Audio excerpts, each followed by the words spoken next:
திருப்பூரில் ரங்கராஜ் பாண்டே, மணிகண்டன், பழனி, எழிலரசி, கபிலா விசாலாட்சி, ஹேமவர்த்தினி, நாராயண கோவிந்தன் பங்கேற்கும் சாணக்கியாவின் சில் பட்டிமன்றம் ஆகஸ்ட் 8 சனி மாலை 6 மணிக்கு. இடம் காயத்ரி மஹால், காங்கேயம் ரோடு, திருப்பூர். அனைவரும் வருக. அனுமதி இலவசம். அனைவருக்கும் வணக்கம். இந்து சமய அறநிலையத்துறையில் பார்த்தீங்கன்னா கோவில்களில் பல்வேறு வகையான வேலைகளுக்கு நம்ம ஒப்பந்த புள்ளிகளில் ஒப்பந்ததாரர்களுக்கு நம்ம வேலைகள் வழங்கிட்டு வரோம். இதை நம்ம லாஸ்ட் ஒரு 40 டேஸில் அனாலிசிஸ் பண்ணதில் நிறைய விஷயங்கள் கொஞ்சம் ரிஃபார்ம் பண்ணணும். நிறைய விஷயங்களில் சில மாற்றங்கள், அந்த நிபந்தனைகளை கொஞ்சம் மாற்ற வேண்டிய கட்டாயம் இருக்கிறது நமக்கு தெரிய வந்தது. எங்கெங்கெல்லாம் சில லீக்கேஜஸ் இருக்குது, எங்கெங்கெல்லாம் நம்ம இன்னும் குவாலிட்டி வைஸ் நம்ம இம்ப்ரூவ் பண்ணலாம் அப்படின்னு அனாலிசிஸ் பண்ணும்போது பல விஷயங்கள் நம்மளுடைய கவனத்துக்கு கொண்டு வரப்பட்டு அதெல்லாம் ஆராய்ச்சி செய்யப்பட்டு புதிய ஒரு டெண்டர் கைட்லைன்ஸ் அக்ராஸ் தமிழ்நாட்டில் இருக்கக்கூடிய அனைத்து கோயில்களுக்கும் காமனான ஒரு டெண்டர் கைட்லைன்ஸ் நம்ம கொண்டு வந்திருக்கிறோம். அதனுடைய விஷயங்களை தான் இன்றைக்கி உங்களோட பகிர்ந்ததுக்காக நம்ம இந்த ப்ரெஸ் மீட் சொல்லியிருந்தோம். நிறைய கான்ட்ராக்ட்ஸ் லைக் பார்த்திங்கன்னா பிரசாதம் ஸ்டால்ஸு கொடுக்கறது, அதே போல் பூ பழங்கள் விற்பனை செய்யக்கூடிய கான்ட்ராக்ட்ஸாக இருக்கட்டும், பார்க்கிங் கான்ட்ராக்ட்ஸாக இருக்கட்டும், கோயில்களில் அந்த முடி எடுக்கக்கூடிய அந்த கொள்முதல் செய்யக்கூடிய கான்ட்ராக்ட்ஸாக இருக்கட்டும், அதே போல் கோயில்களுக்கு இந்த வரக்கூடிய அந்த ஆடு மாடு கோழிகளுக்கான அந்த விஷயங்கள், அந்த கான்ட்ராக்டாக இருக்கட்டும், ஒவ்வொரு இடத்துலையுமே இருக்கக்கூடிய சின்ன சின்ன லீக்கேஜஸ் என்னென்ன இருக்குது அப்படின்றத அரெஸ்ட் பண்ணுறதுக்காகவும் டிரான்ஸ்பரண்ட்டாக அது நடக்கணும். இன்னும் ஒரே ஒரு கான்ட்ராக்டரே தொடர்ந்து பல வருடங்களாக ஏலங்க விடுப்பது போன்ற விஷயங்கள் எல்லாம் மாற்றி அனைவருக்கும் வாய்ப்பு கிடைக்க வேண்டும். புதிதாக வருபவர்களுக்கும் வாய்ப்பு கிடைக்கணும். ஒன்லி பெரிய பெரிய பெருமுதலாளிகளுக்கு மட்டுமே வாய்ப்பு கிடைக்காம அனைவருக்கும் வாய்ப்பு கிடைக்கணும் அப்படின்ற முறையில் நிறைய இந்த டெண்டர் கைட்லைன்ஸில் நம்ம மாற்றங்கள் கொண்டு வந்திருக்கிறோம். அந்த குவாலிட்டி என்ஷூர் பண்ணுறதுக்காகவும் நம்ம அந்த மாற்றங்கள் கொண்டு வந்திருக்கோம். அதில் என்னென்ன பண்ணியிருக்கோன்றதை மட்டும் நான் குயிக்காக சொல்லிடுறேன். முதல்ல அனைத்து கோயில்களுக்கும் பார்த்திங்கன்னா ப்ராப்பரான அந்த உறுதிமொழி படிவங்கள், டெண்டருக்கான அப்ளிகேஷன்ஸ், இது எல்லாத்தையுமே ப்ராப்பராக ஒரே மாதிரியான படிவங்களை நம்ம கொண்டு வந்திருக்கோம். தமிழ் மற்றும் ஆங்கிலங்களில் அதை பண்ண வந்திருக்கோம். இன்னொன்று, அனைத்து டெண்டர்களும் இந்து சமய அறநிலை துறையில் இருக்கக்கூடிய அனைத்து டெண்டர்களுமே இனிமேல் ஆன்லைனில் நடக்க போகுது. ஆன்லைன் டெண்டர் அப்படின்றத நம்ம இந்த தடவை நம்ம கொண்டு மாற்றிருக்கிறோம். ஆன்லைன்லேயே டெண்டருக்கான அந்த ஒப்பந்த புள்ளி கோருதலும் நடக்கும், அதற்கான ஏலமும் ஆன்லைன்லேயே நடக்கும். இது ரெண்டுமே நம்ம ஆன்லைனில் பண்ணுறதுக்கான விஷயங்கள் கொண்டு வந்திருக்கிறோம். அதே போல் இதற்கு முன்பு பார்த்திங்கன்னா பல கோயில்களில் இந்த இஎம்டின்னு சொல்லப்படக்கூடிய வைப்புத் தொகையும் செக்யூரிட்டி தொகையும் கோயிலுக்கு சில இடங்களில் மாறுபட்டு இருந்துச்சு. அப்போ இதை தமிழ்நாடு முழுக்க காமனாக கொண்டு வந்திருக்கிறோம். காமனாக இஎம்டி குறிப்பிட்ட பர்சன்டேஜ், 1% இஎம்டி அப்படின்னும், அந்த செக்யூரிட்டி தொகை அப்படின்றது 5% அந்த டெண்டர் தொகையிலேருந்து அப்படின்னு காமனாக நம்ம கொண்டு வந்திருக்கிறோம். ஜிஎஸ்டி பேன் அனைத்து டெண்டர்களுக்கும் கட்டாயம், அது இல்லாமல் எதுவும் டெண்டர்கள் கண்டிப்பாக அலோவ் பண்ண மாட்டோம் அப்படின்றத நம்ம சொல்லியிருக்கிறோம். அதே போல் கொள்முதல் விலை, அடக்க விலைகள் இருக்கு இல்லையா, நம்ம அடிப்படை விலைகளை நம்ம இந்த டெண்டர்கள் எடுக்கும் பொழுது நீங்கள் பார்த்தீங்கன்னா ஒருத்தர் இப்போ ஒரு லோவஸ்ட் வேல்யூ நமக்கு ஃபிக்ஸ் பண்ணுறாரு அப்படின்னா நம்ம அவருக்கு டெண்டர் கொடுக்கக்கூடிய நடைமுறையில் தான் இங்கே இருந்துச்சு. இப்போ நம்ம என்ன பண்ணுறோம் அப்படின்னா, ஒருத்தர் லோயஸ்ட் வேல்யூ கோட் பண்ணிடுறாரு, அவருக்கு கீழே இருக்கவங்க இன்னும் 2-3 பேர் ஒரு லோயஸ்ட் வேல்யூ கோட் பண்ணிடுறாங்க. அதில் லோயஸ்ட் வேல்யூ ஒரு தடவை யார் கொடுத்துட்றாங்களோ அவங்களுக்கு நம்ம டெண்டர் கொடுத்துட்றோம் அப்படின்ற அந்த முறையை மாற்றி லோயஸ்ட் வேல்யூ கொடுத்ததுக்கு பிறகு திரும்ப அவங்களுக்கு ஒரு நேரம் கொடுத்து அந்த வேல்யூவை மாற்றிக்கலாம். திரும்பவும் ஒரு லோயஸ்ட் வேல்யூ ஃபிக்ஸ் பண்ணுறதுக்கான அந்த வாய்ப்பை நம்ம கொடுக்குறோம். இதன் மூலமாக மிக குறைந்த விலைக்கு நம்மளால் கோயில்களுக்கு தேவையான பொருட்களை ப்ரொக்யூர்மெண்ட் பண்ண முடியும்.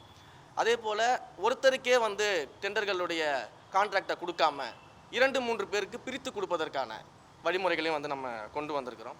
குறிப்பாக டெண்டர் இந்த கான்ட்ராக்டை பொறுத்தவரைக்கும் காலதாமதம் பண்ணுறது, தரம் இல்லாத பொருட்களை கொடுக்கறது, அளவு குறைபாடு இருக்கிறது, இல்லை சப்ளை பண்ண முடியாமல் போகிறது, இந்த மாதிரியான சூழ்நிலைகள் ஏற்பட்டால் அதற்கு நம்ம பெனால்ட்டியும் ஆட் பண்ணியிருக்கிறோம். அவங்களுக்கான அபராதம் விதிக்கக்கூடிய இதையும் நம்ம கொண்டு வந்திருக்கிறோம். இந்த மாதிரியான திட்டங்கள். அதற்கு பிறகு இதில் சில எக்ஸாம்பிள் சொல்கிறேன்.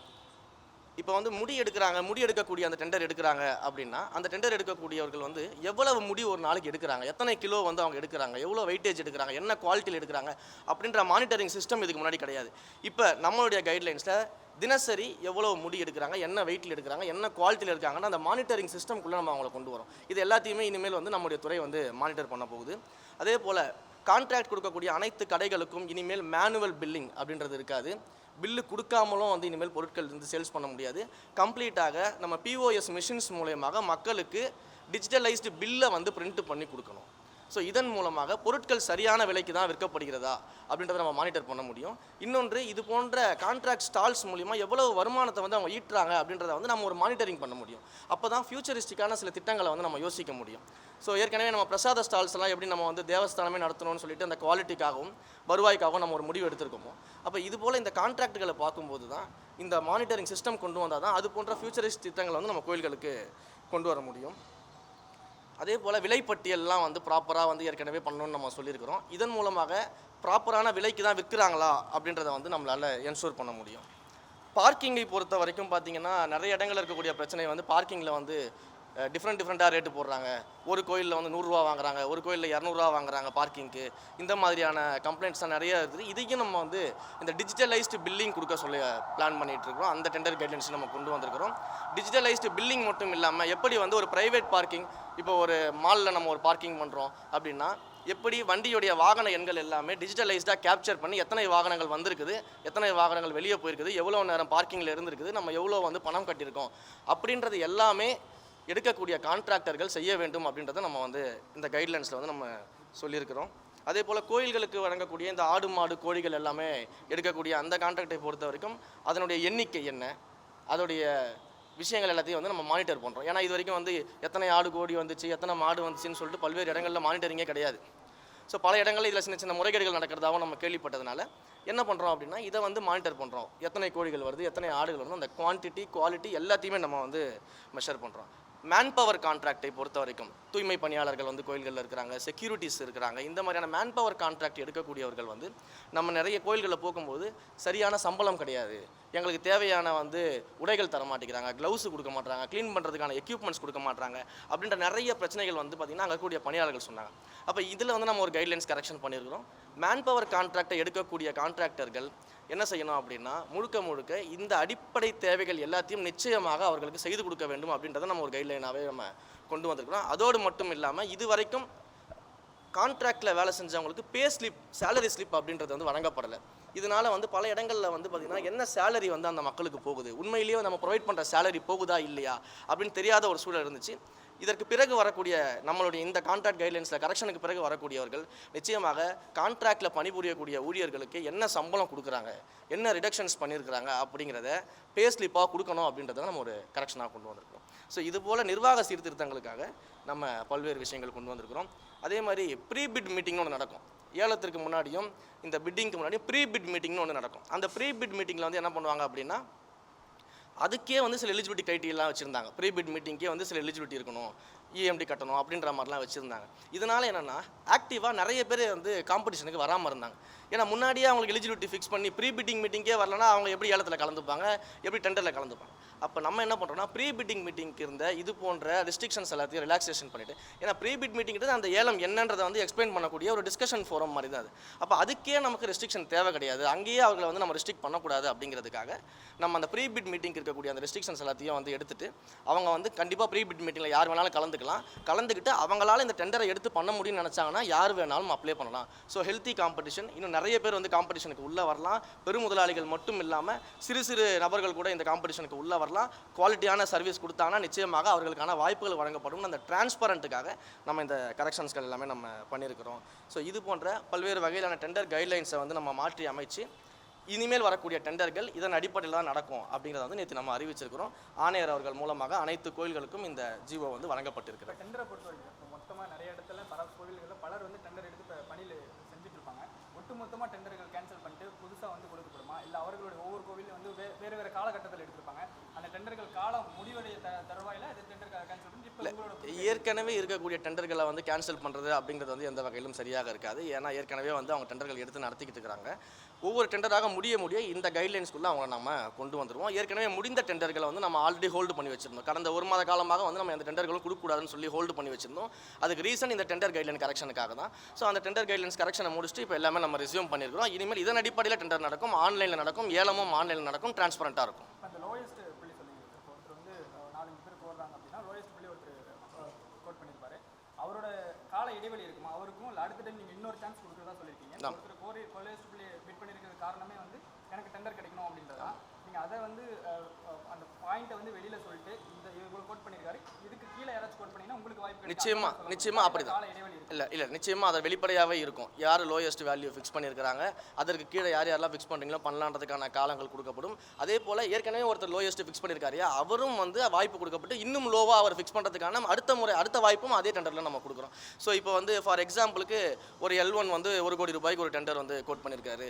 இப்போ L2 இன்னொருத்தர் வந்து பார்த்தீங்கன்னா நான் வந்து திடீர்னு 80 லட்ச ரூபாய்க்கு கொடுக்குறேன்னு சொல்லும்போது L1 வந்து திரும்ப வந்து அவர் கோட் பண்ண முடியாத ஒரு சூழல் இருந்துச்சு. அப்போ நம்ம என்ன பண்ணோம்னா திரும்பவும் அவர் கோட் பண்ணுறதுக்கான ஒரு வாய்ப்பை கொடுக்குறோம். நீங்கள் திடீர்னு மாற்றிட்டு நான் ஆல்ரெடி 1 கோடி ரூபாய் ஃபிக்ஸ் பண்ணியிருந்தேன், இப்போ நான் 70 லட்ச ரூபாய்க்கு அதை பண்ணித்தரேன் அப்படின்னு அவர் வந்தார்னா அவருக்கு அந்த வாய்ப்புகள் கொடுக்கப்படுறோம். ஆனால் குவாலிட்டியில் எந்த இடத்துலையும் காம்ப்ரமைஸ் பண்ணக்கூடாது. கால இடைவெளி இருக்கும். அது எல்லாமே நான் உங்களுக்கு வந்து கொடுக்க சொல்கிறேன். அது எல்லாமே ஆன்லைனில் எதற்கான கால இடைவெளிகள் இருக்கும், எவ்வளவு நாட்கள் இருக்குன்றதை நம்ம அந்த எல்லாமே டெண்டர் வந்து கால் ஃபார் பண்ணும்போது டீட்டெயிலாக நம்ம அதில் கொடுத்துருவோம். உங்கள் மேலே ஒரு சர்ச்சை, அமைச்சர் கோவிலில் வந்து ஷூவோடு உள்ள போயிட்டாரு ஆய்வு பண்ணும்போது சர்ச்சை இல்லைனா தான் நம்ம ஆச்சரியப்பட வேண்டியது இருக்கும். அதாவது ஸ்ரீரங்கத்தில் வந்து பார்த்திங்கன்னா ஒரு கோபுரத்தினுடைய பணி வந்து ரொம்ப நாளாக நடந்துக்கிட்டு இருக்குது. ரொம்ப நாளாக அது முடிப்பு வராமல் இருக்குது. அந்த ரோடு வந்து பிளாக்கில் இருக்குதுன்னு சொல்லிட்டு மக்கள் வந்து நீண்ட காலமாக கோரிக்கை வச்சுக்கிட்டு இருக்கிறாங்க. அப்போ அந்த கோபுரத்தை நம்ம ஆய்வு பண்ண போகிறோம். அது ஃபுல் டெமாலிஷ் பண்ணி கம்ப்ளீட்டாக வந்து கல்லும் முள்ளுமாக இருக்குது, நிறைய ஆணிகள் இரும்புகள் அங்கே எல்லாமே இருக்குது. அங்கே இருக்கக்கூடிய வேலை செய்யக்கூடிய அந்த கோபுரத்தை கட்டக்கூடிய தொழிலாளர்களே காலணிகள் அணிந்து கொண்டு கட்டிக்கிட்டு இருக்கிறாங்க. அந்த கோபுரத்தை தன்னுடைய சொந்த பணத்தில் எடுத்து பண்ணக்கூடிய டோனரு அங்கே நான் போகும்போது, சார் நீங்கள் ஷூவை கழட்டினேன், நீங்கள் ஷூ போட்டுகிட்டே வாங்க, ஏன்னா நிறைய வந்து இந்த கல் இருக்குது, ஆணிகள்லாம் இருக்குது, இது வந்து நம்ம வந்து அப்படி போனால் சரிப்பட்டு வராது, நானே வந்து டோனரு நானே ஷூ போட்டுட்டு தான் போகிறேன், நீங்கள் அதெல்லாம் எதுவும் யோசிக்க வேணாம், நீங்கள் வாங்க. ஏன்னா ஆல்ரெடி வந்து நம்ம பணிகள் ஆரம்பிச்சிட்டோம்னாலே வேறு வழி கிடையாது. ஏன்னா பணிகளில் இருக்கக்கூடிய அத்தனை பேரும் வந்து சேஃப்டி மெஷர்ஸ் பார்த்துட்டு ஷூ போட்டுட்டு தான் வேலை பார்த்துட்டு இருக்கிறோம். அதனால் இதெல்லாம் வந்து நீங்கள் யோசிக்க வேணாம், வாங்கன்னு சொன்னார். அதன் அடிப்படையில் நம்ம போனோம். அதாவது பகுத்தறிவுன்னு ஒன்று இருக்கணும். கண்டிப்பாக இந்த கேள்வியை கேட்குறாங்களா, அவங்களுக்கு வந்து பகுத்தறிவுன்னு ஒன்று இருந்ததுன்னா இந்த கேள்வியை கேட்க மாட்டாங்க. ஒரு சேஃப்டி மெஷர்ஸுக்கு பண்ணுறதும் இதுவும் ஒன்றா. அப்போ அங்கே வேலை செய்யக்கூடிய பணியாளர்கள் எப்படி வேலை செய்வாங்க? அவங்களும் செருப்பு போடாமல் வேலை செய்யணுமா? அவங்க கால்களுக்கு வந்து ஏதாவது ஆச்சுன்னா யார் பதில் சொல்லுவாங்க? இந்த பகுத்தறிவு தெரியாத இவர்கள் பதில் சொல்லுவாங்களா? அவங்களுடைய உடைமைகளுக்கும் அவங்களுடைய உடல்நல பிரச்சனைகள் ஏதாவது ஏற்பட்டால் யார் பதில் சொல்கிறது? அப்போ ஒரு சேஃப்டி மெஷர்ஸ்னு ஒன்று இருக்கு இல்லையா? அப்போ அந்த சேஃப்டி மெஷர்ஸை தான் அங்கே ஃபாலோ பண்ணியிருக்குமே தவிர்த்து இதனால் வந்து உடனடியாக வந்து நாங்கள் கோவிலை இழிவுபடுத்திட்டோம் அப்படிலாம் வந்து இவங்க அதை வைத்து அரசியல் செய்தே பழக்கப்பட்டவர்கள். இந்த மாதிரியான விஷயங்களை கையில் எடுத்துகிட்டு அரசியல் செய்கிறவங்களுக்கு எப்படி பகுத்தறிவு இருக்கும்? அப்போ பகுத்தறிவு இருக்கக்கூடியவர்கள் நிச்சயமாக இந்த கேள்வி எழுப்ப மாட்டாங்க. பழனி விவகாரத்தில் விசாரணை எந்த அளவுக்கு போயிட்டு இருக்கு? பழனி விவகாரத்தை பொறுத்த வரைக்கும் மிக தீவிரமாக விசாரணை போயிட்டு இருக்குது. மாண்புமிகு முதலமைச்சர் அவர்களிடம் நான் தான் சொன்னேன், இந்த வழக்கை வந்து CBCIDக்கு மாற்ற வேண்டும். அப்போ தான் நேர்மையாக குற்றவாளி யாராக இருந்தாலும் சரி கண்டுபிடிச்சு நடவடிக்கை எடுக்கணும்னு நான் சொல்லியிருந்தேன். உடனடியாக CBCIDக்கு மாற்றினார். விசாரணைகள் மேற்கொள்ளப்பட்டதில் முதல்ல வந்து அந்த நிலத்தை விற்றவர்கள் வாங்கியவர்கள் 4 பேர் மேலே வந்து இன்றைக்கி கைது பண்ணியிருக்கிறாங்க. அடுத்தடுத்து விசாரணை நடந்துட்டு இருக்குது. சம்மந்தப்பட்ட பதிவுத்துறை அதிகாரிகள் மேலும் வழக்கு வந்து ஆல்ரெடி போடப்பட்டிருக்குது. அதில் யார் யாரெல்லாம் சிக்கிறாங்களோ நிச்சயமாக யாராக இருந்தாலும் பாரபட்சம் பார்க்காம நம்மளுடைய அரசாங்கம் நடவடிக்கை எடுக்கும். சார், இப்போ உங்கள் மேலேயே குற்றச்சாட்டு முன்வைச்சாங்க, அவங்க மீது நீங்கள் நடவடிக்கை எடுக்கிறதுக்கு ஏதாவது வாய்ப்புகள் இருக்குதா? இல்லை, அதுதான் சொல்கிறேனே, என்னுடைய மீது குற்றச்சாட்டுலாம் வைக்கல, பொய் பரப்பிக்கிட்டு இருந்தாங்க. அது முதல்ல குற்றச்சாட்டே கிடையாது. ஒரு அரசியல் ரீதியான ஒரு கருத்தியல் ரீதியான குற்றச்சாட்டை வச்சா நம்ம அதற்கான பதில் திடீர்னு வந்து பார்த்தீங்கன்னா இந்த பல்வேறு அதிமுகவுடைய ஐடி விங்கிலேருந்து இருக்கவங்க என்ன பண்ணுறாங்க அப்படின்னா, உடனடியாக ரமேஷ் அவர்களின் உறவினர் தான் அந்த நிலத்தை வாங்கிட்டார், ரமேஷ் அவர்களின் உறவினர் தான் வந்து 100 கோடி ரூபாய் நிலத்தை 2 கோடிக்கு வாங்கிட்டார். முதல்ல என் குடும்பத்தில் இருக்க என்கிட்ட 2 கோடி ரூபா பணமே கிடையாது. அதுதான் உண்மை. இன்னொன்று, அப்படியே 2 கோடி ரூபா இருந்தாலும் நாங்கள் வாழ்கிறதே வாடகை வீட்டில் இருந்துகிட்டு இருக்கோம். நாங்கள் சென்னையில் வீடு வாங்காமல் ஏன் பழனியில் போய் வாங்க போகிறோம்? இதெல்லாம் சும்மா ஒரு எக்ஸாம்பிள் சொல்கிறேன். ஏன்னா அவங்க வந்து ஒரு காரணம், ஏதாச்சும் ஒரு காரணத்தை வச்சு என்னுடைய பேரையும் புகழையும் வந்து கெடுக்கணும் அப்படின்னு சொல்லிட்டு இந்த ஒரு படத்தில் ஒரு நல்ல காமெடி சீன் வரும்ல, சீப்பு திருடிட்டா வந்து கல்யாணம் நின்றோம் அப்படின்ற மாதிரி இந்த சீப்பு திருடுற வேலையெல்லாம் பண்ணிக்கிட்டு இருக்கிறாங்க. தயவு செஞ்சு சீப்பு திருடுற வேலையெல்லாம் விட்டுட்டு மக்களுக்காக யோசிக்க ஆரம்பிச்சுன்னா ரொம்ப நல்ல விஷயங்கள்லாம் பண்ண ஆரம்பிக்கலாம். ரைட், ஓகே, வேறு தேங்க்யூ. ரைட்.